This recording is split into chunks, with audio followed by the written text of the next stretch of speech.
नमस्कार, आप देख रहे हैं SPN9 न्यूज़ और आपके साथ मैं हूं क्रांति सिंह। इस वक्त की बड़ी खबर हम आपको बता दें कि लगातार देखा जा रहा है पार्थ चटर्जी की मुश्किलें जो है वो बढ़ती ही जा रही है। कभी गिरफ्तार हुए हैं, उसके बाद से एक के बाद एक उन पर बीजेपी हमलावर हो रही है, तो दूसरी तरफ अब विपक्ष भी चुप नहीं रह रही है। यहाँ पर इस पूरे मामले में देखा गया कि उनकी सबसे ज़्यादा सगी ममता बनर्जी भी यहाँ पर पूरी तरह से उनका साथ छोड़ते हुए नजर आ रही है। पार्थ चटर्जी के गिरफ्तार होने के बाद से पश्चिम बंगाल की सियासत में एक नया भूचाल आ गया और इस भूचाल के तहत पार्थ चटर्जी के जीवन में लगातार जो है एक के बाद एक मुश्किलें बढ़ रही है। इस बीच में ममता बनर्जी ने भी एक बड़ा बयान दे दिया है। आपको बता दें कि पश्चिम बंगाल में 2 दिन पहले प्रवर्तन निदेशालय की कार्रवाई से राजनीतिक माहौल पूरी तरह गर्म है। इस बीच पहली बार मुख्यमंत्री ममता बनर्जी ने बयान दिया है। उन्होंने कहा कि क्या सभी एक जैसे हो सकते हैं? मतभेद होंगे, सभी व्यक्ति एक जैसे नहीं होते। उन्होंने कहा कि मेरे जीवन का उद्देश्य भ्रष्टाचार का समर्थन करना नहीं है।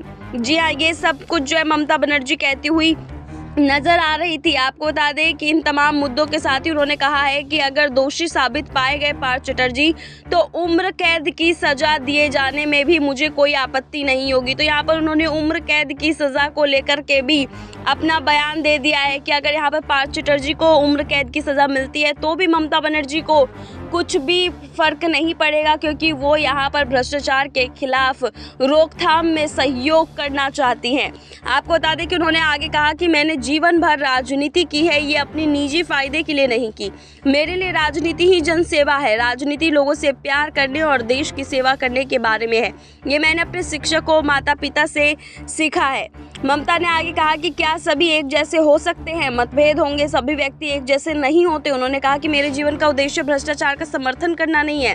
मुझे एक पूर्व सांसद के रूप में 1 लाख पेंशन मिलती है और मैं CM के रूप में 2 लाख वेतन प्राप्त कर सकती हूँ, लेकिन मैं वेतन के रूप में 1 पैसा भी नहीं लेती हूँ। यहाँ तक कि जब मैं सर्किट हाउस में रहती हूँ तो मैं इसका भी भुगतान करती हूँ। उन्होंने कहा कि नेताजी ने भी अपनी पुस्तक में भूल करने के अधिकार के बारे में लिखा है। जिस दिन मुझे उन छात्रों के बारे में पता चला जो वंचित रह गए थे, मैं खुद जाकर उनसे मिली। फिर भी मैंने नई पोस्ट बनाकर उन्हें समायोजित करने की कोशिश की। यदि कोई गलती करता है तो उसे संशोधन करने का अवसर दिया जाना चाहिए। हालांकि मैं ये दावा नहीं कर सकती हूँ कि हर कोई संत है, लेकिन मैंने कभी भी जानबूझकर कोई गलत काम नहीं किया है। उन्होंने कहा कि अगर वे मुझसे पूछते हैं कि मेरी आय का स्रोत क्या है तो मैं उन्हें बता दूंगी कि मैं किताबें लिखती हूँ, मुझे इससे रॉयल्टी मिलती है, मेरी कई किताबें बेस्ट सेलर है। ममता ने कहा कि मैं मीडिया ट्रायल में शामिल नहीं होना चाहती। हम कैसे जानते हैं कि कोई बेईमान होगा या नहीं होगा? उन्होंने कहा कि मैं सभी तरह से दुर्गा पूजा में शामिल होती हूँ, मैं बहुत से लोगों से मिलती हूँ, तो क्या मैं क्या कर सकती हूँ? क्या इसका मतलब क्या है कि मैं लोगों के साथ जुड़ना बंद कर दूंगी? अगर ऐसा है तो मैं मेहुल चौकसी, नीरव मोदी का क्या? PM मोदी के साथ उनके साथ दिखे थे। उन्हें जानबूझकर 22 जुलाई को सिर्फ हमें निशाना बनाने के लिए चुना, क्योंकि हमने 21 जुलाई को सफलतापूर्वक रैली की थी।